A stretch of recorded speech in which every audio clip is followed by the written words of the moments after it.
బయట ప్రపంచంలో ఏం జరిగినా కూడా మనకు కూడా కొంత తెలుసుకోవాలి ఆ సమాచారం అనేది. దాని ద్వారా మనము ఏమైనా పాఠం నేర్చుకోవాలా, లేకపోతే ఏదైనా జాగ్రత్త కలిగి ఉండాలా, కొంత అవగాహన, ఎలాగైనా ఒక అవగాహన కలిగి ఉండాలనే ఉద్దేశంతో నేను ఈ యొక్క మాటను మీకు అందరితో పంచుకోవాలనుకుంటున్నాను. ఈ సంఘటన ప్రపంచంలో కొన్ని దేశాలను కుదిపేస్తుంది అన్నమాట. ప్రపంచంలోనే దాదాపు 10 దేశాలని కుదిపేస్తుంది. ఏంటి సంఘటన, ఏంటి వార్త అంటే ఎప్స్టీన్ ఫైల్స్ అంట. ఎప్స్టీన్ ఫైల్స్ అనేది బయట ప్రపంచంలోకి వచ్చిందనమాట. దాన్ని వెలికి తీశారు. ఏంటి ఆ ఫైల్స్లో ఏముంది, ఎందుకు అంతర్జాతీయంగా ఇంత కుదిపేసిన విషయాలు ఏమున్నాయి అంటే చాలా భయంకరమైన విషయాలు ఉన్నాయి అన్నమాట ఆ ఫైల్స్లో. ఆ ఫైల్స్ రాసిన ఆయన ఏమన్నా 2019లో చనిపోయాడు.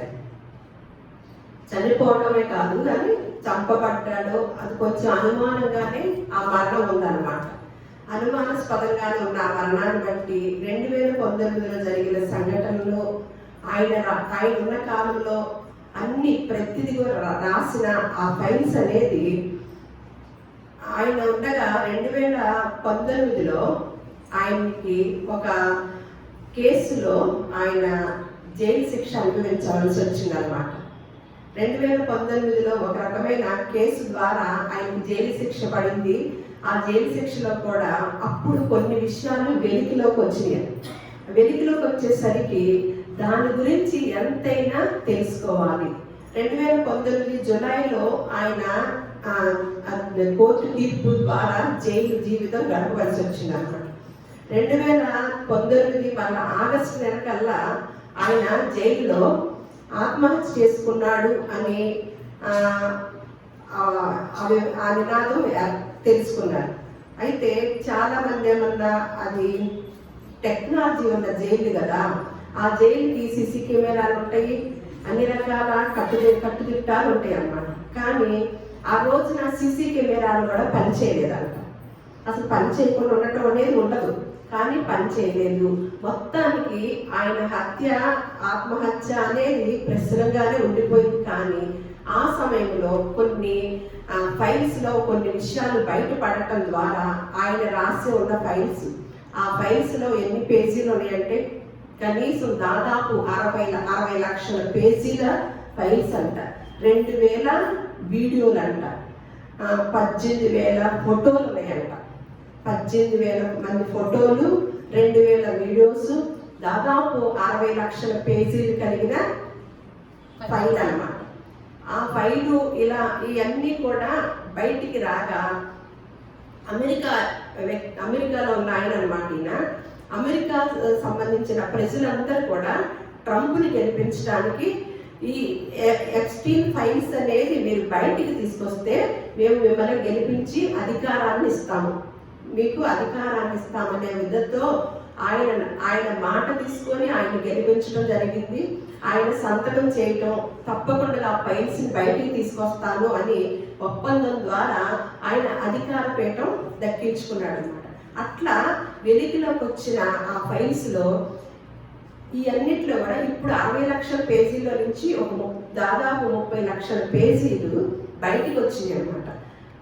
ఎందుకంటే ఆ పేజీలు బయటకు వచ్చినప్పుడు మరి దాదాపు 10 దేశాల వాళ్ళు కూడా సైతం ప్రపంచవ్యాప్తంగా గందరగోళంలోకి వెళ్ళారు.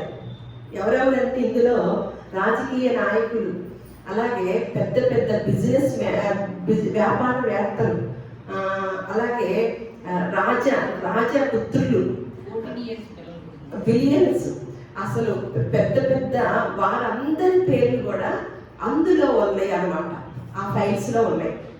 అయితే నేను ఖచ్చితంగా మనము కుటుంబంగా ఉన్న మనము వీటి గురించి అవగాహన కలిగి ఉండాలని నేను దీనికి అంతటిని కూడా మీకు వివరిస్తాను. ఇది సోషల్ మీడియాలో ప్రతి ఒక్కరి యొక్క చర్చగా ఉందన్నమాట. ఎందుకంటే ఇది ఒక చిన్న ప్రాంతానికో ఒక చిన్న దేశానికో సంబంధించిన విషయం కాదు. అంతర్జాతీయంగా ఒక చీకటి కోణం అనేది బయటపడింది అన్నమాట. అందులో చిన్న చిన్న వాళ్ళు లేరు, అందరూ ప్రముఖులు. ప్రధానులు, వ్యాపారవేత్తలు, రాజపుత్రులు, సినిమా స్టార్స్, చాలా చాలా మంది అందరూ కూడా ప్రముఖులేక అందులో ఆ వాటిల్లో విదేశాలు, కొన్ని దేశాలకు సంబంధించిన వాళ్ళ పేర్లు రావడం అనేది విదితమే. కానీ మన ఇండియాకి సంబంధించి కూడా కొద్ది మంది పేర్లు బయటకు వచ్చినాయి అన్నమాట. వాటిల్లో అనిల్ అంబానీ, మోడీ గారి పేరు కూడా బయటకు వచ్చింది. ఎందుకు నేను ఇంత వివరంగా చెప్తున్నానంటే, ఈ పేర్లు రావటం సహితమే వారు మామూలు బెంబేలెత్తిపోతున్నారు. ఒక్క వ్యక్తి రాసిన ఫైల్స్లో పేర్లు ఉన్నాయి అంటేనే ఎందుకు అంత బెంబేలెత్తించాలి అని ఒక ప్రశ్నగా మీకు అనిపిస్తే కనుక, ఈ ఎప్స్టీన్ అనే ఆయన గురించి మీకు తెలియాలి. ఎప్స్టీన్ అనే ఆయన గురించి మనకు తెలిస్తేనే ఈ ప్రపంచవ్యాప్తంగా బెంబేలెత్తుతున్న వారి గురించి మనకు తెలుస్తుంది అన్నమాట. అయితే నేను ఎందుకు దీన్ని ఎన్నుకున్నానంటే, ఈ మధ్య కాలంలో ఒక చిన్న అమ్మాయిని చంపటం మనం చూసాం అందరం కూడా. మదనపల్లిలో జరిగిన సంఘటన. ఒక చిన్న పాప 2వ క్లాస్ చదివే ఒక 7-8 సంవత్సరాల పాపని 30 సంవత్సరాల ఒక వ్యక్తి, ఒక కుర్రాడు ఆ అమ్మాయిని ఎంత అత్యాచారం చేసి భయంకరంగా చంపేశాడో అనేది మనం చూసి ఆ తల్లిదండ్రులు, బంధువులు, కొంతమంది ప్రజలు మరి చాలా నిరసన తెలియచేసి ఆ చేసిన ఆయన్ని తప్పకుండా చంపేయాలని అందరూ కూడా మాట్లాడుతూ మనందరం చూసాం. మొత్తానికి అందరి మధ్య అంతమంది అంతమంది పోరాటం ఏం చేసిందంటే ప్రభుత్వాన్ని కదిలించింది అనమాట. కదిలించి బాబోయ్ ఇక ఇల్లు ఆగేటట్టు లేదు, ఏదైనా చెయ్యాలి అనుకున్నారు. మొత్తానికి అనుకొని ఆ రోజు సోమవారం రోజు జరిగిన సంఘటనకి ఆ నైట్ అందరు ఆ వీధిలో అంతా కూడా వాళ్ళ తల్లిదండ్రులు, పోలీసు వారు వెతికినప్పటికి కూడా ఆ నైట్ కనపడలేదు అమ్మాయి పాప. తర్వాత ఒక రూమ్ లోకి వచ్చినప్పుడు ఆ తలుపులు కొడితే అక్కడ తలుపులు తీయలే, ఒక్క గదిని మాత్రం సోదా చేయలేదు ఆ వకీలుని. తెల్లారి మంగళవారం ఉదయాన్నే మళ్ళా పోలీసు వారు, తల్లిదండ్రులు వాళ్ళందరూ కలిసి ఆ తలుపులు పగలగొట్టి మొత్తానికి తీస్తే అందులో నుంచి 30 సంవత్సరాల ఏదో పేరంట, కొలవర్ధనలో ఏదో మంచి పేరు, ఆ అబ్బాయి బయటకు వచ్చి ఏంటి నాకు మా ఇంట్లోకి ఎవరు రాలేదు, మేమేం చేయలేదు ఏంటని దబాయించడం ఈ పోలీసులు లోపలికి వెళ్తే మొత్తానికి ఒక దాన్ని ఏమంటారు, ఒక పింపాల్ రమ్ములో ఆ పిల్ల శవాన్ని పెట్టి ఉండటం చూశారనమాట. అసలు బట్టలు లేకుండా ఆ పిల్ల శవాన్ని ఉందన్నమాట. అంటే ఎంత కిరాతకంగా చంపాడో చూడండి. అత్యాచారం చేసి తను గంజాయి బ్యాచ్ కూడా అనమాట, గంజాయి తాగేవాడు కూడా అంట. అంతవరకు కూడా అంతకు ముందు కూడా 2-3 కేసులు 2-3 ఇట్లాగే ఇబ్బంది పెట్టినట్లుగా నానుడంట తెలుసు అందరికీ. కానీ తను ఎందుకు వదిలేశారో, సమాజం ఏమవుతుందో, ఈరోజు ఒక ప్రాంతానికి సంబంధించిన ఇలా ప్రశ్నార్థకం ఉంటే ఇప్పుడు దేశవ్యాప్తంగా, ప్రపంచవ్యాప్తంగా ఎటువంటి నేరాలు, ఎటువంటి చీకటి కోణాలు బయటికి వస్తాయి అనేది చూస్తే మనం ఆశ్చర్యపోవాల్సి వస్తుంది అనమాట. అంటే మనమున్న రోజులు, పరిస్థితులు ఎంత భయాందోళన కలిగించేవి లాగా ఉన్నాయంటే, నేను అప్పుడు ఎప్పుడైతే పట్టుకొని గొడవ చేస్తున్నారు వీళ్ళందరూ, మొత్తానికి అబ్బాయిని వ్యాన్ ఎక్కించారు. వ్యాన్ ఎక్కిస్తే వాళ్ళు మొత్తానికి మాకు అప్పు చెప్పండి, మేము చంపేస్తామని అన్నారనమాట. అప్పు చెప్పమంటే అప్పు చెప్పరు కదా, చట్టం ఒక విధానం ఉంది కదా మనకి. మన రాజ్యాంగంలో కొన్ని చట్టాలు ఉన్నాయి, ఎవరికి శిక్ష వేయాలనేది రాజ్యాంగంలో రాసి ఉంది కదా. మొత్తానికి ఆ పోలీస్ వారు వ్యాన్లో పట్టి తీసుకెళ్ళి ఆ రాత్రి నుంచే ఏమి కబురు వచ్చిందంటే, రాత్రి ఉదయంకి వెళ్ళా ఆ నేరస్తుడు తప్పించుకున్నాడు అని వచ్చింది. తప్పించుకున్నాడు అని చెప్పి వెతుకుతున్నామని మొదలెట్టి ఉదయానికల్లా ఒక చెరువులో శవం దొరికింది అనమాట. అంటే అది క్లోజ్ చేసేయాలని పోలీసు శాఖ వారు, మన హోంశాఖ వారు మొత్తానికి ఒక నిర్ణయం తీసుకొని, ఇది వీళ్ళతో పడలేము, ఇంతమంది పోరాటం చేస్తున్నారంటే ఎంతతో ఆగదు కాబట్టి ఈ ముందు ఆ అబ్బాయిని చంపటమే, ఆ అబ్బాయిని ఎన్కౌంటర్ చేయటమే ఇది సమస్యకు పరిష్కారం కాబట్టి ఇలా చంపేద్దామని మొత్తానికి ఆ కాలంలో శవం దొరికిందని. అసలు ఎంత కళ్ళు కప్పినట్లుగా చట్టం ఉందంటే నాకు ఆశ్చర్యం వేస్తుందండి. ఆ మనిషిని తీసుకెళ్ళటం చూసాం, ఆ కుర్రాన్ని. తర్వాత అంత పెద్ద నేరము, అంత ఎక్కువ మందిగా పోరాటం చేస్తాం చూసాం. మరి అంత నిర్లక్ష్యంగా ఆ అబ్బాయిని పారిపోతుంటే చూస్తూ ఊరుకుంటారండి? అంత నిర్లక్ష్యంగా చూస్తూ ఊరుకోరు కదా. కానీ ఆడంట పారిపోయాడంట, ఇక భయం వేసి ఆత్మహత్య చేసుకున్నాడు అని తెల్లారికల్లా తేల్చి చెప్పారు. ఇలాంటి సంఘటన మనం అంత ముందు కూడా ఒకటి చూసాం, ఒక ముసలైన దాంట్లో చూసాం. కరెక్ట్గా నేను ఆ ముసలాయిని గుర్తుకొచ్చి, వీళ్ళు రాత్రిపూటే సోమవారం నైట్ ఈ ఫ్యామిలీలు, వాళ్ళ బంధువులు, ప్రజలందరూ కూడా ఎన్కౌంటర్ చేయండి, మాకప్ప చెప్పండి, చంపేస్తామన్నప్పుడు నేను ఒకటే అన్న అచ్యుతరావు గారితో, రేపు పొద్దున కల్లా కాలంలో పడ్డాడు, ఆత్మహత్య చేసుకుంటాడు అని కబురు వచ్చింది చూడండి అన్నాడు. ఖచ్చితంగా తెల్లారేపాటికి అదే కబురు వచ్చిందండి. అంటే ఇప్పుడు మనము సమాజానికి ఏం మెసేజ్ ఇస్తామండి? ఒకంత ఆలోచన చేయండి. ఖచ్చితంగా అబ్బాయి శిక్షకు అర్హుడే, శిక్షించాల్సిందే, మామూలుగా కాదు. ఇంకొక కుర్రవాడు, ఇంకొక యవనస్తుడు ఆ పని చేస్తే భయపడేటట్లుగా శిక్షించాలి మన చట్టం. కానీ మేము చేతగాని వాళ్ళము, మేము పట్టుకెళ్ళదంటే పారిపోయి ఆత్మహత్య చేసుకున్నాడు అని ప్రజలకు తెలియజేశారు. ఇది బాగుందా అండి? అంటే ఇలా ఎంతమందిని చంపేస్తారు? భయం. నాకైతే వచ్చిన ప్రశ్న అండి, అలా ఆ ప్రశ్నలతో ఉన్న సమయాల్లో ఈ ఫైల్స్లో ఉన్న ప్రముఖులు ఎందుకు వీళ్ళు భయపడుతున్నారు అని అంటే, మీకు విషయం తెలిసినప్పుడు మరి అది చిన్న ఒక ఆయన చెప్తున్నారు, ఇవన్నీ కూడా చిన్న కుటుంబాల్లో వరకే టకామని క్లోజ్ అయిపోద్ది. ఏ నేరం చేసినండి చూడండి, చిన్న కుటుంబాల్లో దాన్ని క్లోజ్ చేసేస్తారు ఆ యొక్క సమస్యని. కానీ పెద్ద కుటుంబాల్లో కొన్ని నేరాలు జరిగినప్పుడు కొన్ని సంవత్సరాల పాటు అది కొనసాగుతూ ఉండి ఫైనల్గా ఏం శిక్ష వేస్తారో కూడా తెలియదు. మరి అంటే ప్రజలకి, ప్రభుత్వానికి ఎవరు లోపు అండి? చిన్న కుటుంబాల వాళ్ళు, చిన్న కులాల వాళ్ళు, వీళ్ళందరూ చేసిన వెంటనే శిక్ష విధిస్తున్నారు. శిక్షకి వాళ్ళు కారుకులే ఖచ్చితంగా. మళ్ళీ ఇంకొక వ్యక్తి చేయకుండా శిక్షించాలనేది నా అభిప్రాయం. అలా పారిపోయి వాడికి వాడే చచ్చిపోయాడంటే ఈ రోజు ఎంతటితో, ఎందుకంటే ఇప్పుడు కుర్రవాళ్ళకి చావంటే భయం ఉందండి. చావంటే భయం ఉంటే కనుక వీధుల్లో బండ్ల మీద పిచ్చి స్కిట్లేస్తూ బండ్లను నడిపిస్తారా? మనమే రోడ్డు మీద వెళ్తుంటే బండ్లు స్పీడ్గా వెళ్తుంటే వాళ్ళు చస్తావరా, భయం లేదేంటి, వీళ్ళకి చచ్చిపోతారని కూడా బోర్డు యాక్సిడెంట్లు చూస్తున్నారు కదా. నలుగురు ఎక్కారని, బాగా తాగేసి డ్రైవింగ్ చేశారని, ఎలా చేశారని వాళ్ళు అర్థాంతంగా ప్రాణాలు పోగొట్టుకుంటారే, అయినా కూడా వీళ్ళకి భయం లేదేంటని నేనైతే ఎన్నో మార్లు అనుకున్నాను. మరి అసలు చావంటేనే యవనస్తులకు భయం లేకుండా పోయిన రోజుల్లో మనం ఉన్నప్పుడు ఒక వ్యక్తి ఇలా తప్పించుకొని పోలీసు కస్టడీలో నుంచి తప్పించుకొని ఆత్మహత్య చేసుకుంటే అది క్లోజ్ అయిపోయిందంటే ఏ మనుషులు ఒప్పుకుంటారండి? సమాజం ఎలా అనిపించిందండి? సమాజానికి మనం ఏమిస్తామండి? సమాజంలో మంచిగా బ్రతకచ్చు ఈ బైబిల్ గ్రంథాన్ని పట్టుకున్న వారు.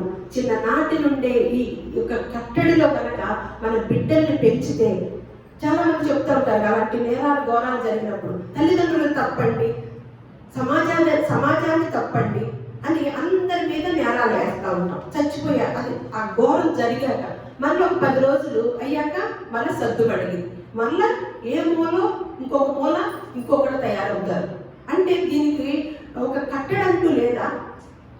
లేకుండానే ఉంది. అంటే వీళ్ళ పరిధిలో సామాన్యుల జీవితాల్లోనే ఇటువంటి సిచ్యువేషన్ మనం చూస్తున్నప్పుడు మనం అందరం అనుకునే గొప్పవారి జీవితాలు ఎలా ఉన్నాయి, ఆ గొప్పవారి చీకటి జీవితాలు ఎలా ఉన్నాయి అనేది పరిశీలించితే, ఎప్పుడైనా సరే ఏ పాపం చేసినా, మనము దేనితో పాపం చేసినా, ఏ రకంగా పాపం చేసినా ఆ పాపమే మనల్ని పట్టించింది. అది మాత్రం మర్చిపోకూడదు. పరిశుద్ధ గ్రంథాన్ని ఏమన్నా దేవుని యొక్క కట్టడి ఉంది, విధులు ఉన్నాయి, ధర్మాలు ఉన్నాయి, చక్కగా మానవుడు జీవించడానికి ఒక గొప్ప గ్రంథంగా మనల్ని నడిపించేది ఉంది అని మనం చెప్తే ఇది ఒక మతం. ఈ మతాన్ని అసలు సమాజంలోకి అసలు తీసుకెళ్ళనివ్వకపోగా ఈ మోడీ ప్రభుత్వం వచ్చాక ఎంతగా దీన్ని చూస్తున్నారంటే మనం అందరం చూస్తున్నాం. ఎంతగా దీన్ని క్రైస్తవులు ఇబ్బంది పెడుతున్నారో, పరిశుద్ధ గ్రంథాన్ని నిందిస్తున్నారు, యేసుక్రీస్తు వారికి ఎటువంటి ఇది అంటిస్తున్నారో అనేది మనం చూస్తున్నాం. పరిశుద్ధ గ్రంథంలో ఒక మాట ఉంటుంది, దేవోక్తి లేని ఎడల జనులు కట్టు తప్పి తిరుగుతారు అని మనకు ఒక మాట ఉంది. అంటే ఒక కట్టడి, ఆ కట్టడి ఉండాలంటే ప్రభుత్వం నిర్ణయించిన చట్టము మన కట్టడిని ఏం చేస్తుంది? మనం ఆ కట్టడిలోనే ఉంటున్నామా? మనకు ఒక చట్టం ఉంది, మరి ఆ చట్టము మనల్ని ఎలా నడిపిస్తుంది అంటే ఆ చట్టముకి చేతగానిది దేవుని మాట చేతయ్యేటట్లు చేస్తాము. అందుకని దేవుని మాట లేని ఎడల జనులు కట్టు తప్పి తిరుగుతారు.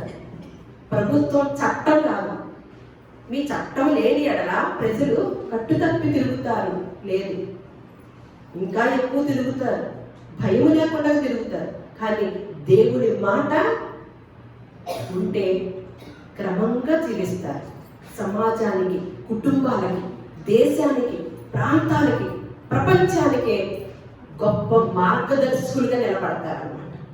అటువంటి విధానంలో మన పరిశుద్ధ గ్రంథం ఉండి మనం నేర్చుకుంటుంటే కొన్ని మందిరాలు ఇలా చక్కగా ఈ బోధన బోధిస్తూ అనేక మంది ప్రజలను సిద్ధం చేస్తుంటే ప్రపంచంలో ఉన్న నాయకులు ఏమన్నా ఎటువంటి వారి జీవితాల్లో ఎటువంటి చీకటి కోణాలు ఉన్నాయో అనేది ఒకంత పరిశీలన చేస్తే వారు చేసిన పాపము ఏనాడు చేశారో ఇప్పుడు బయలుపడింది అన్నమాట. దానికి ఒక మాట ఉంటుంది మనకి పరిశుద్ధ గ్రంథంలో ఒక మాట ఉంటుందండి. ఆ మాట చూద్దాము.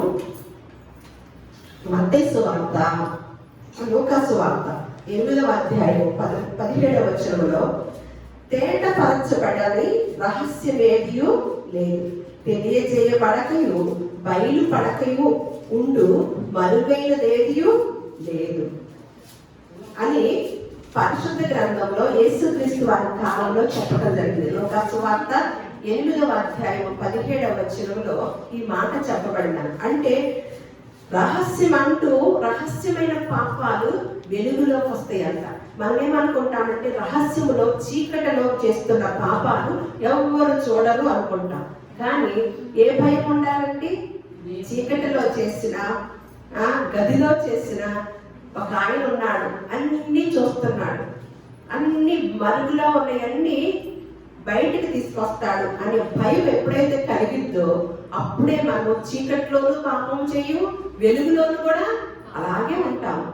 అటువంటి క్రమాన్ని దేవుడు మనకు పెట్టి మనకి ఇచ్చినప్పుడు మనం ఏం చేస్తున్నాము అనేది అందులో మనల్ని ఏలే ప్రధానులు, మనల్ని ఏలే రాజులు, మనల్ని ఏలే అధికారులు ఏ పరిస్థితిలో ఉన్నారో చూద్దాము. ఈ ఎప్స్టీన్ ఫైల్స్ లో వెళ్ళే ముందు అసలు ఎప్స్టీన్ గురించి మనం తెలుసుకోవాలన్నమాట. ఎప్స్టీన్ అన్న ఆయన 1970లో ఒక చిన్న మ్యాథ్స్ టీచర్ గా ఒక స్కూల్లో చేరాడనమాట. తనకు చదువు కూడా పెద్దగా ఎక్కలేదు. తను అర్ధాంతరంగా ధనవంతుడు అవ్వాలని కోరిక అనమాట. ఏమి చేయకుండా కష్టపడకుండా ధనవంతుడైపోవాలి, కుబేరుడైపోవాలి, నేను ఈ దేశాన్ని, ప్రపంచాన్ని శాసించే స్థాయిలో నిలబడాలనే చిన్ననాటి నుండి ఉండే ఆలోచనలో దానికి ఒక రూపాన్ని తీసుకొస్తూ వచ్చాడనమాట. 1970లో ఒక చిన్న మ్యాథ్స్ టీచర్ గా ఉన్న ఎప్స్టీన్ ఒక పెద్ద కుబేరుడయ్యాడు. అంటే తను ఎంతటి దారుణమైన పరిస్థితిలో ఎంత దుర్మార్గుడిగా ప్రవర్తించాడనేది ఒక ఇంత ఆలోచన చేస్తే ఆ ఫైల్స్ లో కొన్ని విషయాలు చూసినప్పుడు భయం కలుగుతుంది అనమాట. ఏం చేశాడు అంటే ఆయనకు ఒక స్నేహితురాలు ఉండేదంట. ఆ స్నేహితురాలు కూడా పెద్ద మంచి యూనివర్సిటీలో విద్యావేత్త. ఎందుకంటే మనము చదువు లేని వాడు ఏమని విన్నాము? సామెత, వింత పశువు. చదువు మన పెద్దలు పెట్టిన సామెత. చదువు లేని వాడు వింత పశువు కాదండి. దైవ జ్ఞానం లేనివాడు పశుప్రాయుడే, పశుప్రాయుడు అనమాట. అటువంటి రివర్స్ లో చెప్పారు. ఇక్కడ ఎప్స్టీన్ ఫ్రెండ్, సహోదరి, ఒక ఆడ అమ్మాయి, తన స్నేహితురాలు, మంచి యూనివర్సిటీలో విద్యావేత్త. ఆవిడ తనకి స్నేహితురాలుగా అయినప్పుడు కొంతమంది అమ్మాయిలు, చిన్న పిల్లల్ని, పేద కుటుంబంలో ఉన్న పిల్లల్ని కొంత ఎర చూపించి మిమ్మల్ని సినిమాలోనూ చేర్పిస్తాము అని కొంతమంది ఎవరికి ఉన్న ఆశను బట్టి వారికి అది తెలియజేస్తూ, ఈ ఎప్స్టీన్కి చిన్న పిల్లలంటే ఇష్టం అంటారు.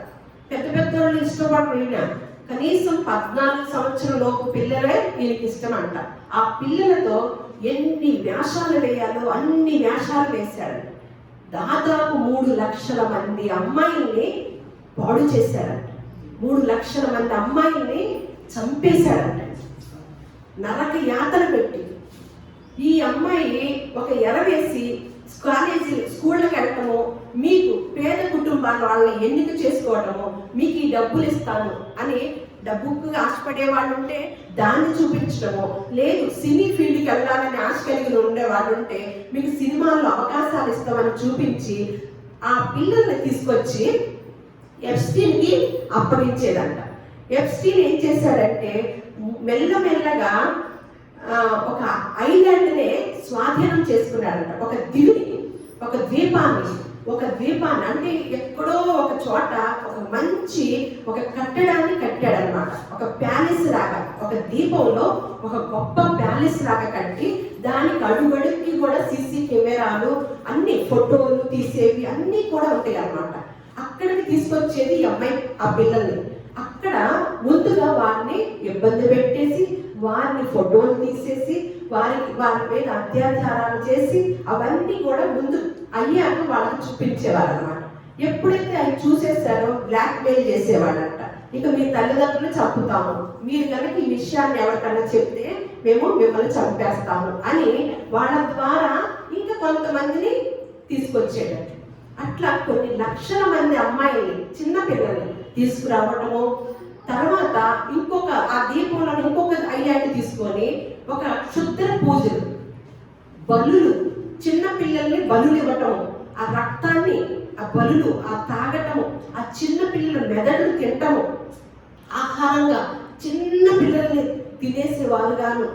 ఆ పూజలు చేసి, ఆ శుద్ధ పూజల వల్ల, ఆ బలుల వల్ల కొన్ని శక్తుల్ని సంపాదించుకోవాలి, మేము ఇలా శాశ్వతంగా నిలిచిపోవాలని సైతాన్ని పూజలు చేసేవాడంటాడు. సైతాన్ని గుడి కట్టాడంటాడు. ఆ సైతాన్ని కూడా దేవుడు కూడా చూపించారన్నమాట. ఆ సైతాన్ అంటే మనమంతా ఇప్పుడు వరకు దేవుడు పూజలు చేసేవారు అనుకోండి, దేవుడు గుళ్ళు కట్టిన వారు అని మనకు మాత్రమే తెలుసు. కానీ సైతాను కూడా ఉన్నాడు. సైతానికి కూడా గుడులు కడతారండి. అవి కొంతమందికి మాత్రమే తెలుసు. అవన్నీ ఇప్పుడు మనకు వెలుగులోకి వస్తుంటే ఇప్పుడు అర్థమవుతున్నాను. అలా పూజలు చేసి, బలి ఇచ్చి, ఈ పిల్లల్ని తీసుకొచ్చి వీళ్ళతో ఇలా చేసి అందరినీ కూడా ఒక ఇదిలో పెట్టేసుకొని, ఇప్పుడు పెద్ద వారిని ఇక టార్గెట్ అనమాట. ప్రధానుల్ని, మంత్రుల్ని, కొంత అధికారుల్ని, వాళ్ళందరినీ కూడా తీసుకొచ్చి వారి యొక్క ఆలోచన చొప్పున, వారి ఆశ చొప్పున, ముసలాళ్ళకు కూడా ఇప్పుడు అంతే కదండి, ఎలాంటి పరిస్థితుల్లో ఉన్నామో తెలుస్తుంది కదా. ఆ పిల్లల్ని ఎర చూపించి వాళ్ళని కూడా ఫోటోలు తీసి ఆ అధికారులు కూడా బ్లాక్మెయిల్ చేస్తూ ఒక బ్రోకర్ లాగా ప్రపంచవ్యాప్తంగా ఒక బ్రోకర్ పనిచేస్తూ దరిద్రమైన వాడుగాను, దుర్మార్గుడుగాను చలామణి అవుతూ వచ్చాడంటండి. కొన్ని సంవత్సరాల పాటు బయటికంటూ రాకుండా. ఆయనలో చిక్కుకున్న వారి పేరు నేను ఇప్పుడు చదువుతాను, ఎవరెవరు చిక్కుకున్నారో. అంటే బయటికి అది చెప్పా కదా, 2000 వీడియోలు ఉన్నాయి. అలాగే దాంట్లో 23,000 మంది పేర్లు ఉన్నాయి. అయితే దాదాపు 300 మంది పేర్లే బయట పెట్టారు మెల్లమెల్లగా. ఇప్పుడు ట్రంప్ వచ్చాక మాట ఇచ్చిన ప్రకారము దాన్ని వదిలాడనమాట. వదిలేసరికి ఎవరైతే పాపం చేశారో వారి పాపమే వారిని పట్టుకుంటది. ఇప్పుడు చూడండి, ఆ ఫైల్స్ లో ఎవరెవరి పేర్లు ఉన్నాయో,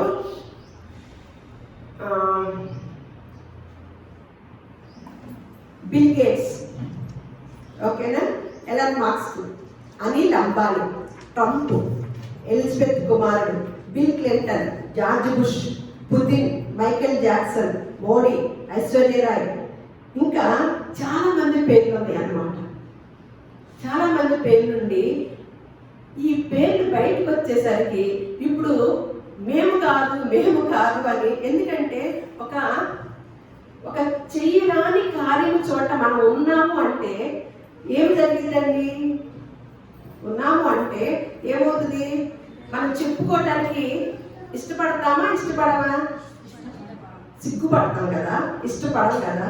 ఇప్పుడు అదే పరిస్థితి అయింది వీళ్ళందరికీ. అదే పరిస్థితి అయింది. అయితే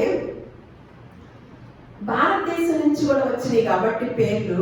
ఎందుకనంటే అనిల్ అంబానీ పేరు వచ్చింది. ఇప్పుడు బిల్ గేట్స్ గురించి చెప్తాను. బిల్ గేట్స్ ఏంటంటే, ఇప్పుడు బిల్ గేట్స్ పేరు వచ్చేసరికి చాలా క్రితమే 25లోనే వచ్చేసింది. ఇవన్నీ కూడా 2025లోనే బయటకు వస్తే బిల్ గేట్స్ వాళ్ళ ఆవిడ వెంటనే విడాకులు తీసుకుందంట. బిల్ గేట్స్ కి ఎయిడ్స్ వ్యాధి కూడా ఉందంట. మొన్నే వచ్చాడు మనకి. మీరు గమనించుతూ ఉండండి, బయట ప్రపంచము నీతులేమన్నా బూతులైపోతున్నాయి, బూతులేమన్నా నీతులైపోతున్నాయి. మంచి చెప్పిన పుస్తకం ఏమన్నా బూతు పుస్తకమా? మన అధికారులు ఏమన్నా నీతి పుస్తకాలా, నీతి మంతులా? చూడండి, అందుకని మనం ఒక అవగాహన కలిగి ఉండాలని బయట ప్రపంచంలో అంతర్జాతీయంగా జరిగే సంఘటనలు కూడా దేవుడు బైబిల్ గ్రంథంలో ఎలా రాయించి ఉంచాడో, ఏమి చేయకూడదని చెప్పాడో అవన్నీ కూడా మనం తెలుసుకోవాలనే ఉద్దేశంతో నేను ఇది చెప్తున్నాను. అనిల్ అంబానీ, ఇప్పుడు ఆయన గురించి తెలుసుకుందాం. అనిల్ అంబానీ అంటే తెలుసు కదా, అధిక ధనవంతుడు కూడా ఎలా అయ్యాడో చూద్దాం. అనిల్ అంబానీ ఎలాంటి వాడంటే, ఈ దేశంలో మొత్తం దేశ సంపదలన్నిటిని కొల్లగొడుతున్న 2 కుటుంబాల్లో అనిల్ అంబానీ ఒక కుటుంబం. అనిల్ అంబానీ గతంలో 10 సంవత్సరాలలాగా అనేక వ్యాపారాల్లో నష్టపోయాడు. 10 సంవత్సరాల లోపులో, గతంలో 10 ఏళ్లకు ముందు అన్నిట్లో నష్టపోయాడంట. మీకు ఆ మధ్య అనిల్ అంబానీ కాదు, అంబానీ వాళ్ళ ఇంట్లో వివాహం జరిగినప్పుడు తన అన్న కొడుకు మరి తమ్ముడు అన్న అవుతాడు కాబట్టి ఆ కొడుకు పెళ్లి అయినప్పుడు ఈయన కూడా వచ్చాడు. కానీ ఒక రకమైన ఇదిలాగా వచ్చాడు అనమాట. అంత హోదా కలిగిన వాళ్ళుగా మనం చూడలేదు ఆ రోజున. కానీ తన యొక్క పరిస్థితి ఏంటో చూద్దాం. చూడండి, ఆయన 10 సంవత్సరాలకి కూడా అనేక వ్యాపారాల్లో నష్టపోయాడంట. ఇప్పుడు అసలు ఎక్కడ ఆచూకీ కూడా లేదంట. కానీ 10 సంవత్సరాల క్రితము మోడీ అధికారంలో ఉన్నప్పుడంట, వచ్చిన తర్వాత ఆయనకు అనుభవం లేని, అనిల్ అంబానీకి అనుభవం లేని రక్షణ శాఖ విమానాల తయారీ రాఫెల్ కాంట్రాక్ట్ అనేది అనిల్కి ఇవ్వబడిందంట. మోడీ అనిల్ అంబానీ మంచి స్నేహితులు అనమాట. వాళ్ళిద్దరికి సెట్ అయితే ఆయన అధికారంలోకి వచ్చాక ఇటువంటి అనుభవమే లేని శాఖలో అనిల్ అంబానీకి కట్టబెట్టడం జరిగిందంట. దానిలో నుంచి మళ్ళా అనిల్ అంబానీ మనం చూస్తున్నాం, చిన్న దొంగతనాలు చేసేవారిని, ఇలా మధ్య హత్యలు చేసేవారిని ఎంత శిక్షకు వెంటనే అమలు చేస్తున్నారో, ఎంతమంది చిన్న దొంగతనం చేసి ఎలా పట్టుకుంటున్నారో మనం అంతా చూస్తున్నాం. ఇప్పుడు ఈ అనిల్ అంబానీ అంట బ్యాంకుల్లో 27,000 కోట్ల రూపాయలు అప్పు ఎగ్గొట్టాడంట. 27,000 కోట్ల రూపాయల అప్పు ఎగ్గొడితే 500 కోట్లు చెల్లిస్తే చాలని ఒప్పందం చేశారంట. పెద్దలకు ఉన్న న్యాయము, చిన్న కుటుంబాలకు ఉన్న న్యాయము, ప్రభుత్వం వారు దేని పక్షామన్నారో, ఎలా మనల్ని నడిపిస్తున్నారో అనేది మనం ఇవాళ తెలుసుకుంటున్నాం అన్నమాట. అయితే ఇలాంటి వ్యక్తి అయిన అంబానీ అంట నిత్య సంబంధాలతో ఎప్స్టీన్తో ఉన్నాడంట. ఇలాంటి వ్యక్తి ఇలా మోడీతో సంబంధం కలిగి, మోడీ అధికారంలోకి వచ్చాక అనిల్ అంబానీకి ఒక పీఠాన్ని కట్టి తన పరిస్థితి అంతా కూడా పోయాక కూడా ఒక విధమైన అవకాశాన్ని ఇచ్చి తన్ని 1000 కోట్ల రూపాయలు బ్యాంకులో అప్పు చేసి ఎగ్గొట్టినప్పటికీ కూడా ప్రభుత్వం వారే కదా శిక్ష ఏమి పడకుండా తక్కువ మోతాదులో చెల్లించి దాని నుంచి రిలీజ్ అయ్యాడనమాట. ఇటువంటి అనిల్ అంబానీకి ఎస్టీన్తో నిత్య సంబంధాలు ఉన్నాయంట. నిత్య సంబంధాలు. ఎప్స్టీన్ దగ్గరికి ఎవరైతే వెళతారో వాళ్ళు ఒక బ్రోకర్ దగ్గరికి పని చేయించుకోవడానికి వెళ్తారనమాట. ఎప్పుడైతే ఈ ట్రంప్ కూడా వెళ్ళాడనమాట. ట్రంప్ వెళ్ళినప్పుడు ట్రంప్కి ఏదైతే చేశాడో, ఏ ఫోటోలు అయితే పెట్టాడో, ట్రంప్ కూడా ఏం చేస్తాడు? బ్లాక్ మెయిల్ చేస్తాడు. అమెరికా అధ్యక్షుడిని ఎవరి చేతుల్లో పెట్టుకుంటాడు? తన చెప్పు చేతుల్లో పెట్టుకుంటాడు. భారతదేశ అధ్యక్షుడిని ఎవరు చెప్పు చేతుల్లో పట్టుకుంటాడు? తన చేతుల్లో. ఏమన్నా పెద్ద అధికార, తను ప్రభుత్వ అధికార, ఒక గొప్ప ఎన్నిక కలిగిన వాడా? ఎన్నిక లేని వాడు కూడా గొప్పవాడు కాదు. ఎన్నిక లేని వాడు ఆయన ఎన్నిక కలిగిన వాడు కాదు. మంచి చదవని కాదు. కానీ దెయ్య బుద్ధులు మాత్రమే ఉన్నాయి. సైతాన్ని పూజించి సైతాను బుద్ధులు కలిగిన ఆ వ్యక్తిని ఈ గొప్ప గొప్ప వాళ్ళందరూ కూడా ఫాలో అవుతూ వాడితో పాలిభాగస్తులయ్యారంట. వాడితో పాలిభాగస్తులైతే 3 లక్షల మంది అమ్మాయిలు చనిపోవటానికి, వారి కుటుంబాలు ఇబ్బంది పడటానికి అప్పుడు ఎవరు కూడా పాలిభాగస్తులయ్యారండి? అందరూ ఈ పెద్ద పెద్ద బడా నాయకులు అందరూ కూడా పాలిభాగస్తులయ్యారు. నేను ఎందుకు మదనపల్లి సంగతి కూడా ఎందుకు చెప్పానంటే, ఒక్క రోజు 24 గంటలోనే క్లోజ్ అయిపోయింది. ఎప్స్టీన్ అన్న ఆయనకి 2019 నుంచి కూడా బయటకు వస్తే ఎంతమంది దాన్ని సరిచేయటానికి, సరిదిద్దుకోవటానికి ఎంతమంది నాయకులు ప్రయత్నించారు. ప్రతిదీ రాసి ఉంచేవాడంట. ఎవరితో సంబంధం ఉన్నా, ఏదైనా ప్రభుత్వం రీతిగా పని కావాలంటే ప్రభుత్వ అధికారి దగ్గరికి వెళ్ళేవాడు కాదంట. ఏ దేశాల వాడైనా ఎప్స్టీన్ దగ్గరికి వచ్చేవాడంట. ఎందుకంటే ఒక బ్రోకరు ఇలాంటివి ఉన్నాయి. మాఫియాతో ఉంది సంబంధము. ఇవన్నీ ఒక ఎత్తైతే కొంతమంది చిన్న పిల్లలకి మరణానికి కారకుడయ్యాడు. ఎంత లక్షల మంది మరణానికి. ఆ ఐలాండ్ని పరిశోధించుతుంటే శవాలు, శుద్ర పూజలు, రకరకాలైన విధానాలు అన్నమాట. అలా ఉన్నప్పుడు అప్పుడు 2019లో ఒక అమ్మాయి, చిన్న పిల్ల లైంగికంగా వేధించబడిందని వాళ్ళ తల్లి ఈయన మీద కంప్లైంట్ ఇచ్చిందన్నమాట. కంప్లైంట్ ఇస్తే పట్టుకున్నారు. 2019 2017లోనే పట్టుకున్నారు. 2017లో పట్టుకున్నారు. పట్టుకున్నప్పుడు ఆయనకి ఎలా శిక్ష వేశారో తెలుసండి? కోర్టు వాళ్ళు ఏం తీర్పిచ్చారంటే, జైలు శిక్ష ఒక 18 నెలలో 8 నెలలో వేసి, ఆ 18 నెలలు కూడా వారంలో 4 రోజులు బయటకు వెళ్ళొచ్చు ఆయన. మళ్ళా సకల సౌకర్యాలు కూడా జైలు జీవితానికి ఉంటుంది. అలా 2017లో జైలు జీవితం గడిపి 18 నెలలు వేసిన జైలు శిక్షలో మంచిగా ఆయన మంచి ప్రవర్తనతో తక్కువ జైలు జీవితంగా బయటకు వచ్చిన వాడిగా కూడా మంచి ప్రవర్తన అంట అని జైలు అధికారులు చెప్పి ఆయన బయటికి తీసుకొచ్చేసారు. రహస్యంగా ఏం చేసినప్పటికీ కూడా ఆ పాపం అనేది ఆ మనిషిని అధికారులు తప్పించవచ్చు, దేవుడి చేతిలో తప్పుకోలేరు. 2019లో మళ్ళీ ఇంకొక కేసు నిమిత్తం వచ్చాడు. వచ్చి జులైలో అక్కడ చేరిన వాడు ఆగస్టులోనే చనిపోయాడు. ఎందుకంటే అది ట్రంప్ పాత్ర కూడా ఉంది అంట. ఈ మనిషిని కనుక చంపకపోతే ఎవరు బయటకు వస్తారు? అందరూ వస్తారు. అట్లా ఈ కుట్రలు కుతంత్రాలన్నీ కూడా బయటకు వచ్చేసాయి అన్నమాట. ఇప్పుడు అనిల్ అంబానీ గురించి కూడా రాస్తూ ఎప్స్టీన్ ఫైల్లో అనిల్ అంబానీ మోడీ మ్యాన్ అని రాశాడు. అంటే అనిల్ అంబానీ మోడీ ఒకటే అని రాశారంట అని ఈ ఫైల్స్లో బయటకు వచ్చిన మాటలు.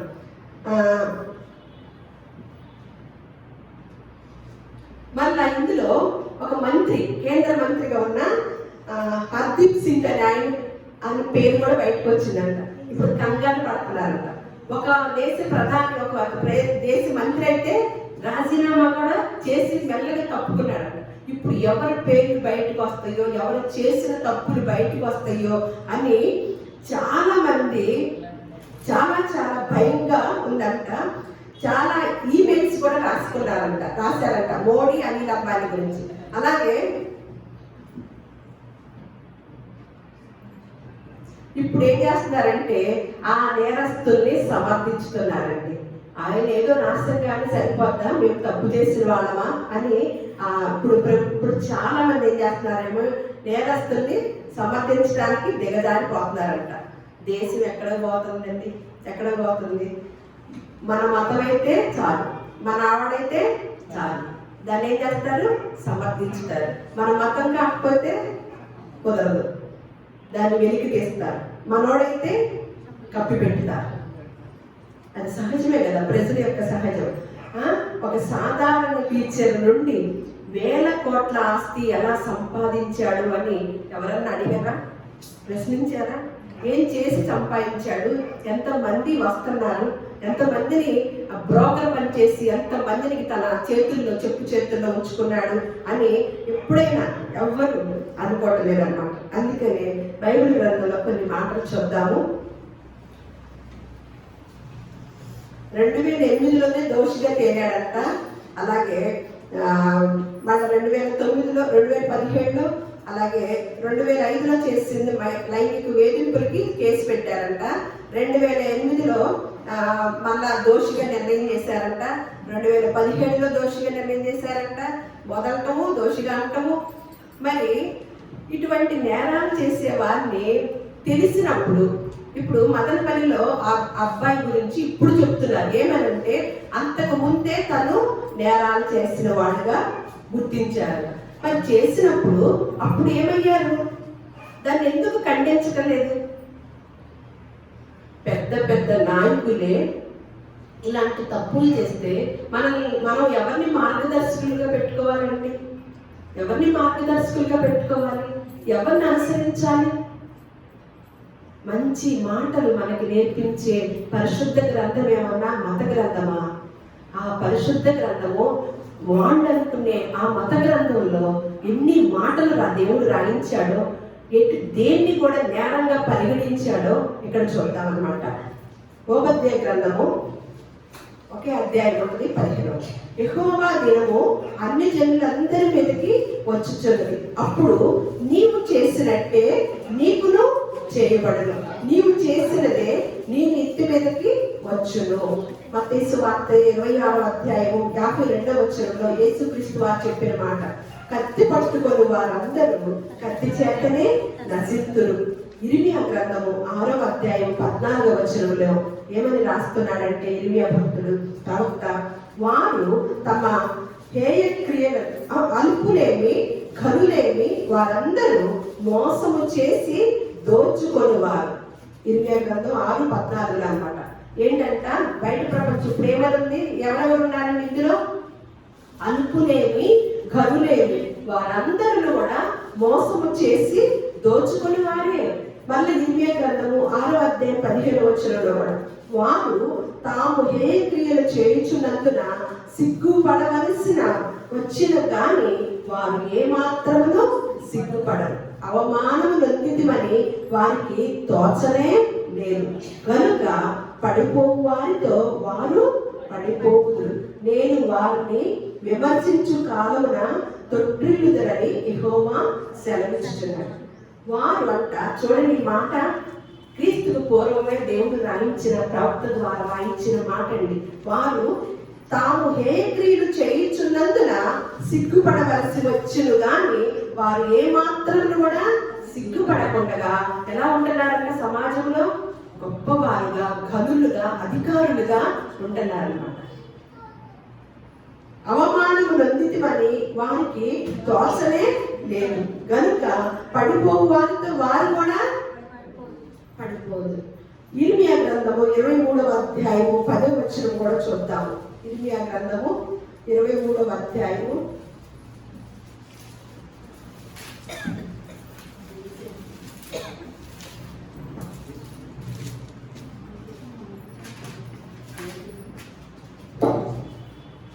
దేశము వ్యభిచారులతో నిండి ఉన్నది, జనుల నడవడి చెడ్డదాయను. ఎలా ఉందంట? దేశము వ్యభిచారులతో నిండి ఉన్నది, జనుల నడవడి చెడ్డదాయను అని మళ్ళా ఇర్మియా గ్రంథము 6:19 కూడా భూలోకమా వినుము. ఒక ప్రాంతాన్ని చెప్తున్నాడండి, ఒక దేశాన్ని చెప్తున్నాడండి? కాదండి. మన దేవుడు ఒక ప్రాంతానికి, ఒక దేశానికి చెందినవాడు కాదండి. ప్రపంచానికి శక పురుషుడు, ప్రపంచానికి మార్గదర్శకుడు అండి, ప్రపంచానికి యుగ పురుషుడండి. ఆయనలో మాత్రమే న్యాయం ఉంది, ఆయనలో మాత్రమే నీతి ఉందండి, ఆయనలో మాత్రమే క్రమం ఉందండి. ఏమంటున్నాడు? భూలోకమా వినుము, ఈ జనులు నా మాటలు వినకున్నారు, నా ధర్మశాస్త్రమును విసర్జించుచున్నారు కనుక తమ ఆలోచనలకు ఫలితమైన కీడు నేను వారి మీదకి రప్పించు. వాడు చేసిన మాటలు బట్టి అంటున్నాడా? ఒకసారి అక్కడ ఆలోచించండి మీరు. అక్కడ ఒకసారి ఏమంటున్నాడు? భూలోకమా వినుము, ఈ జనులు నా మాటలు వినకున్నారు, నా ధర్మశాస్త్రమును విసర్జించుచున్నారు కనుక తమ ఆలోచనలకు ఫలితమైన కీడు నేను వారి మీదకి రప్పించింది. ఇక్కడ మన చట్టం ఏముంది? మన చట్టంలో ఏముంది? హత్య చేస్తేనే హంతకుడు, వ్యభిచారం చేస్తేనే ఒక వ్యభిచారం కదా మన రాజ్యాంగంలో, మన చట్టంలో. కానీ ఈ పరిశుద్ధ గ్రంథంలో ఉన్న చట్టము, ఈ యొక్క రాజ్యాంగం ఏం చెప్తుందండి? ఆలోచనలతోనే కనుక మీరు ఏకీభవించితే నరేంద్ర మోడీ గారు తెలుసుకోవాలి, నరేంద్ర మోడీ గారిని అనుసరించేవారు తెలుసుకోవాలి. ఇది ఒక మత గ్రంథం అని దీన్ని తక్కువగా అంచనా వేసి ఎంతో మంది ఎన్నో రకాలుగా చల్లుతున్నారు, బూడి చల్లుతున్నారు, బురద చల్లుతున్నారు. కానీ ఒకానొక రోజున ఎవరైతే ఆ మాటలు మాట్లాడుతున్నారో దేవుడు చూస్తూ ఉంటాడండి, దేవుడు చూస్తూ ఉంటాడు. వారు చేసినదే వారికి, వారు మాట్లాడితే వారికి నెత్తి మీదకి వచ్చిందండి. ఖచ్చితంగా తెలుసుకోవాల్సిన సమాజము, భూలోకము తెలుసుకోవాల్సిన విషయం అండి. ఈ పరిశుద్ధ గ్రంథము చేస్తే పాపం అంటల్లా, ఆలోచిస్తేనే పాపం అంటల్లా. ఇదండి కట్టడ. ఇందాక అనుకున్నాంగా, దేవుని మాట లేని ఎడల జనులు కట్టు తప్పి క్రమము లేకుండా జీవిస్తారు. ఇదండి భూలోకమా వినుము, తమ ఆలోచనలకు ఫలితమైన కీడు నేను మీ వారి మీదకి రప్పించు. భూలోకమా వినుము. నువ్వు చేస్తే తప్పు కాదు, నువ్వు చూస్తే తప్పు, ఆలోచిస్తే తప్పు. ఇదండి పరిశుద్ధ గ్రంథం యొక్క ప్రత్యేకత. ఇదండి ప్రత్యేకత. దేవుని యొక్క ఆలోచనలో, దేవుని యొక్క ఉద్దేశం, సంకల్పం ఏంటంటే మనము ఆలోచనతో కూడా తప్పు చేయకూడదు. ఇంకొక మాట, అందుకని దాని గురించి సామెతల గ్రంథము ఎవరు నేరస్తులో చెప్తున్నాడండి. ఇప్పుడు ఎప్స్టీన్ నేరస్తుడే, నిజమే. వీళ్ళందరి పేర్లు వచ్చినాయి, కానీ మేము నేరస్తులము కాదు, మేము చూడలేదు, మేము చెయ్యలేదు, ఆ పనులు చేయలేదు, ఏదో మా బ్రోకరోడు కాబట్టి ఆ బ్రోకర్ దగ్గరికి పనులు చేయించుకొచ్చామని మాట అంటారేమో. కానీ మీరు సమాజంలో పెద్దవారు కదా, మతాల్లో మీ పెద్ద మతము కదా, మరి మీ మతం ఏం చెప్పింది? కానీ మీరు మతం అనేది అంటున్నారే, ఆ మతము, ఆ మార్గము ఎవరిని నేరస్తులు అంటుందో సామెతల గ్రంథము 12వ అధ్యాయము 2వ వచనం. సత్పురుషునికి యెహోవా కటాక్షము చూపును, దురాలోచనలు గలవాడు నేరస్తుడని ఆయన తీర్పు తీర్చును. చూసారండి, బయట ప్రపంచంలో ఉన్న చట్టానికి, మనం సేవించే దేవుని యొక్క చట్టానికి ఎవరు నేరస్తులు? అంతకులు నేరస్తులని రాసి ఉంది అక్కడ. ఇది స్టడీ చేస్తుంటేనండి రాత్రి నుంచి నేను ఎంత సంతోషపడుతున్నానండి. ఇంత గొప్ప మాటలు రాయించి ఉంచామయ్యా నీ బిడ్డల మీద మాకు. వారితో పాటు మేము కొట్టుకొని పోకుండా, దుష్టులతో పాటు మేము కొట్టుకొని పోకుండా, నీ బిడ్డల మీద మాకు ఇంత అవకాశాలు ఇచ్చి, మేము నీ ఎదుట నువ్వు మా తండ్రివై పరిశుద్ధుడివై ఉన్నావు కనుక మేము కూడా పరిశుద్ధులుగా ఉండాలని నీ పిల్లల మీద మాకు ఒక గొప్ప కట్టడ, ఒక గొప్ప సూత్రాలు, గొప్ప చట్టాన్ని మా ముందుకు తీసుకొచ్చామయ్యా. మనకెవరు నేరస్తులండి? సత్పురుషునికి సత్పురుషుడు ఎవరండి? మంచి పనులు చేసే పురుషుడికి ఎవరి కటాక్షం దొరికిందంటే దేవుని కటాక్షం దొరికింది. దురాలోచనలు గలవాడు నేరస్తుడని ఆయన తీర్పు తీర్చును అని చెప్తున్నాడు అన్నమాట. మళ్ళా ద్వితీయోపదేశకాండము 18వ అధ్యాయము 11వ వచనం చూద్దాం. వాడు సైతాన్ పూజలు చేసేవాడు అన్నమాట. అంటే సైతాన్ ద్వారా ఎన్నో రకాల శక్తులు పొందుకోవాలని అనుకున్న వ్యక్తి అన్నమాట ఎప్స్టీన్. అయితే కర్ణ పిశాచిని అడుగు వారినైనను దెయ్యముల వద్ద విచారణ చేయు వారినైనను మీ మధ్య ఉండనీయకూడదు. వీటిని చేయు ప్రతి వాడును యెహోవాకు హేయుడు. ఆ హేయులైన వాటిని బట్టి నీ దేవుడైన యెహోవా నీ ఎదుట నుండి ఆ జనములను వెళ్ళగొట్టుచున్నాడు. ఇలాంటి వారి స్నేహము చేయొచ్చండి? ఏం చేయమంటున్నాడు దేవుడు? కన్న పిశాచములు అడుగు వారినైనను దెయ్యముల వద్ద విచారణ. వీడికి ఎవరు కావాలండి? ఎవరి దగ్గర విచారణ పొందుకొని ఏదో సాధించాలనుకుంటున్నాడు? దేవుడి దగ్గరికి రానా? ఒక క్రిస్టియన్తో తెలుసండి, అతడు యూదుడు, ఒక యూదుల వంశంలో నుంచి వచ్చిన వాడు, దెయ్యం పూజకి అలవాటు పడిన వాడండి. అందుకనే అది ఎప్పుడు బయటకు వచ్చిందంటే ఆత్మహత్య చేసుకున్నాడు అనే మాటకు వచ్చినప్పుడు వాళ్ళు ఆత్మహత్యలు చేసుకోరు, దానికి బయటకు వచ్చింది అనమాట. ఇక్కడ ఏమంటున్నాడు? వాడు ఎవరి దగ్గర విచారించి ఏం సాధించాలని ఎవరి దగ్గర విచారిస్తున్నాడండి? కన్న పిశాచుని అడుగు వారినైనను దెయ్యముల యొక్క విచారణ చేయు వారినైనను మీ మధ్య ఎవరి మధ్య ఉంచుకున్నారండి? ఎవరి మధ్య ఉన్నారు ఇప్పుడు? మనకైతే చెప్పిన సూత్రం ఏంటి? మనకైతే చెప్పిన కట్టడేంటి? ప్రధానమంత్రి మోడీ గారికి తెలియని విధానం ఏంటి? మన మధ్యనే ఉంచుకోకూడదని దేవుని యొక్క కట్టడ. ప్రధానమంత్రి గారు వెళ్ళి సాంగత్యం చేశారు. దుష్ట సాంగత్యము మంచి నడవడిని ఎక్కడుంది? ఎక్కడుంది? మరి అదే ఎక్కడుంటే చెప్పండి. ఇప్పుడు వీడియో ఎక్కువైపోతుంది, మీకు టెస్ట్ పెడితే మీరేంటి చెప్పలేదు. మరి అదే కదా, మన మందిరానికి వచ్చే వాళ్ళందరికీ బాగా బైబిల్ వచ్చు, అందుకే ఇవాళ కొంతమంది రాలా, బాగా వచ్చు కదా. మన జీవితాల్లో మనం ఏం చేస్తున్నాం? మనకిచ్చిన ఈ ఫైల్ని, ఈ ప్రేమ లేఖని ఎంతమంది మీరు దీన్ని ఓపెన్ చేస్తున్నాము?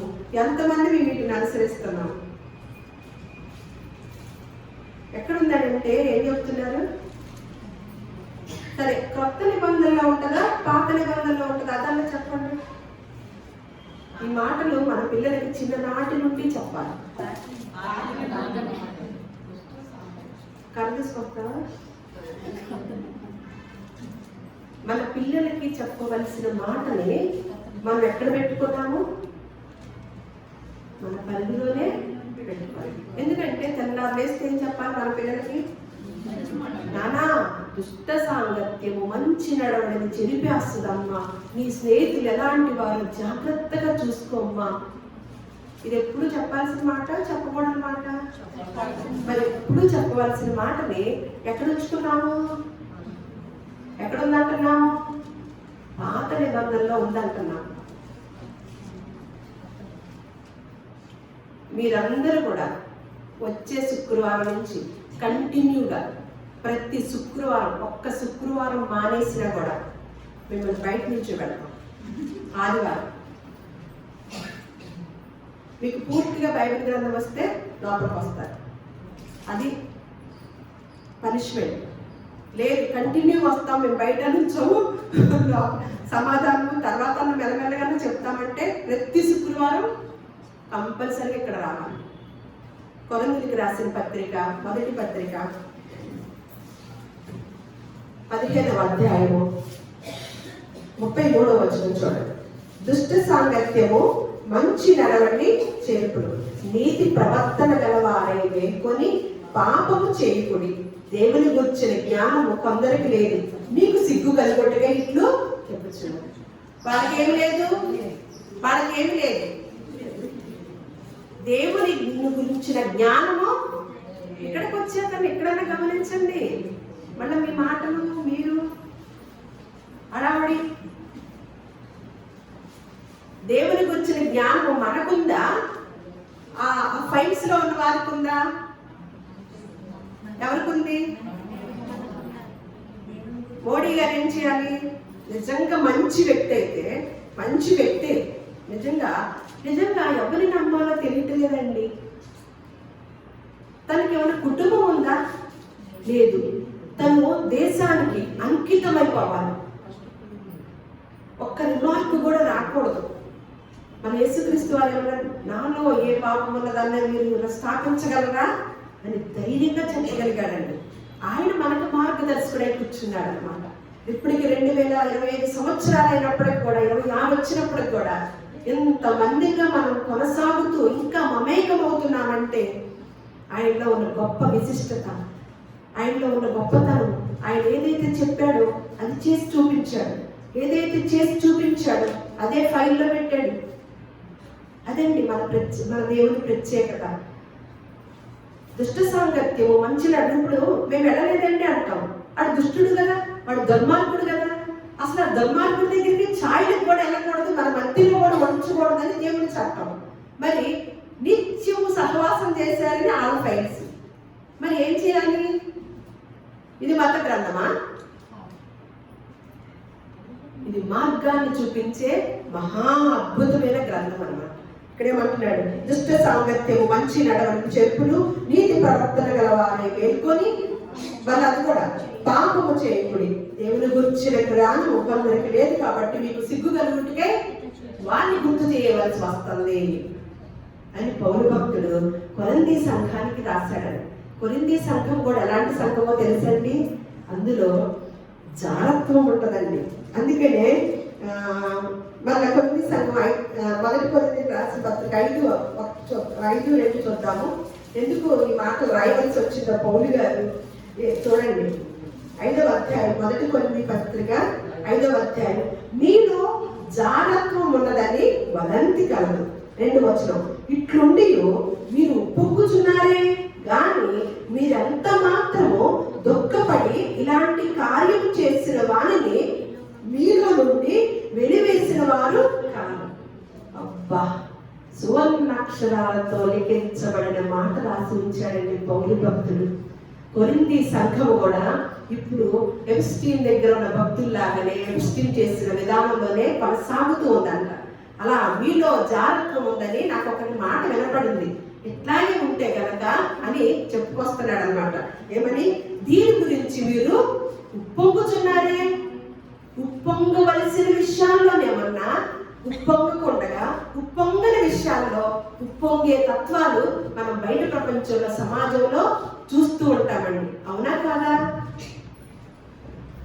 వాడు దేని ఎంత చేయించాలంటే, కొంతమంది భూమి మీద కృప చూపించి కరుణ కటాక్షము చూపించిన ఆయన ఎంత అతిశయించాల్సిన పని ఉంటే, మనకి లేఖనం రాస్తే కొంతమంది ఒక ఇల్లు కట్టుకుంటే ఉప్పొంగిపోతారు, ఒక కారు కొనుక్కుంటే వాళ్ళ పట్ట పగ్గాలు ఉండవు, కొంత సంపాదించుకుంటే ఆ గర్వాన్ని మనం భరించలేము.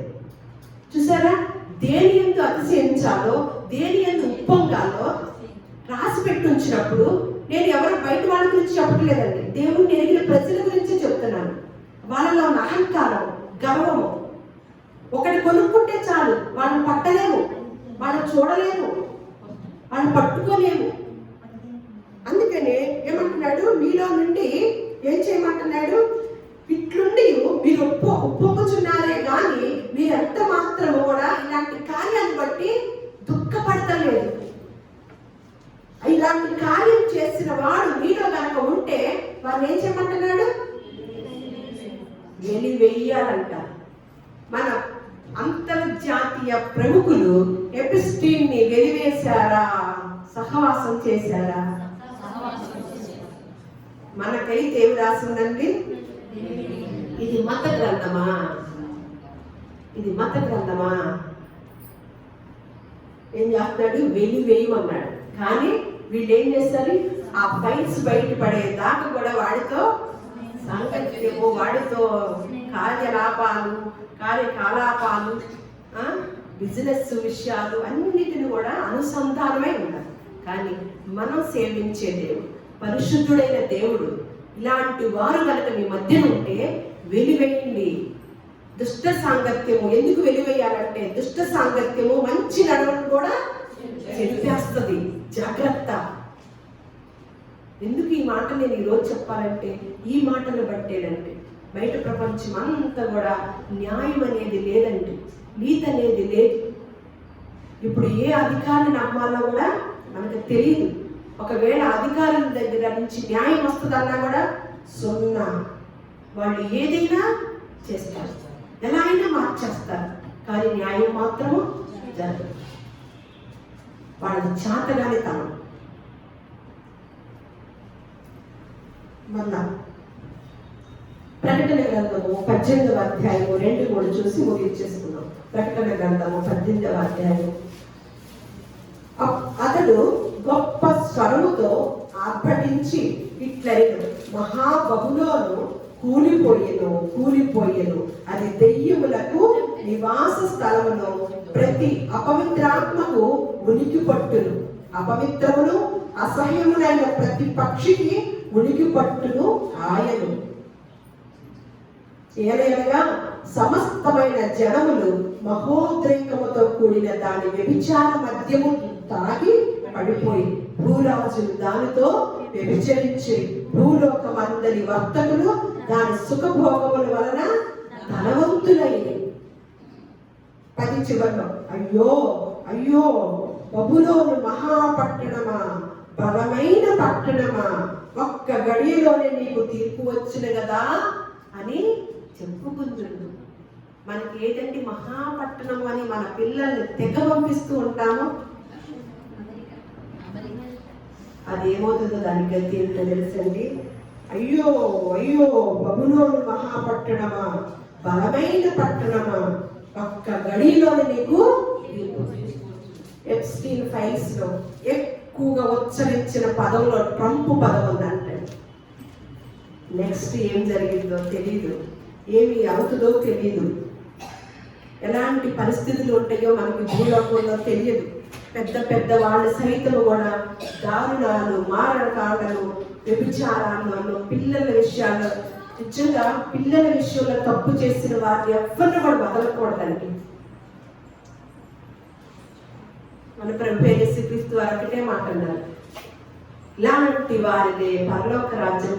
చిన్నపిల్లల స్వభావం కలిగి, చిన్నపిల్లల్ని గొప్పగా పెంచిన వారు దేవుడుగా మనం యేసుక్రీస్తు వారిని చూస్తాం. ఆ చిన్నపిల్లల మనస్తత్వాన్ని చూసి ఇలాంటి వారిని ఆటంకపరచకండి, మీరు గొడవ చేస్తున్నారని అనకండి. అలాంటి మనసు కలిగిన వారిదే పరలోక రాజ్యం అని. ఆ చిన్న పిల్లల్ని కనుక ఏదైనా చేస్తే అది మహాపాపం అండి. ఆ పాపానికి ప్రాయశ్చిత్తమే లేదు. అటువంటి ఘోరాల్లో ఈ పెద్దలందరూ నుండి ఉన్నారు. ఒక్క క్షణంలోనే వారికి తీర్పు వచ్చింది. రాబో దినాల్లో ఏం జరిగిద్దో కూడా తెలియదు. కానీ పరిశుద్ధ గ్రంథంలో ఏ మాటలైతే రాయించి మనల్ని భూలోకంలో ఈ దినాల్లో మనకు వంతిచ్చి మనల్ని లోకంలో ఉండటానికి అవకాశం ఇచ్చాడో ఆ మాటల్లో ఉన్న అర్థాన్ని, పరమార్థాన్ని తెలుసుకొని దాని ప్రకారం జీవిస్తూ దేవుడు రాకడకి సిద్ధపడిన వారుగా మనం అందరం కూడా ఉండాలని దేవుడి యొక్క సంకల్పము, మా ప్రార్థన. దేవుడి మాటల్ని మన హృదయాల్లో ఫలింప చేయరుగాక.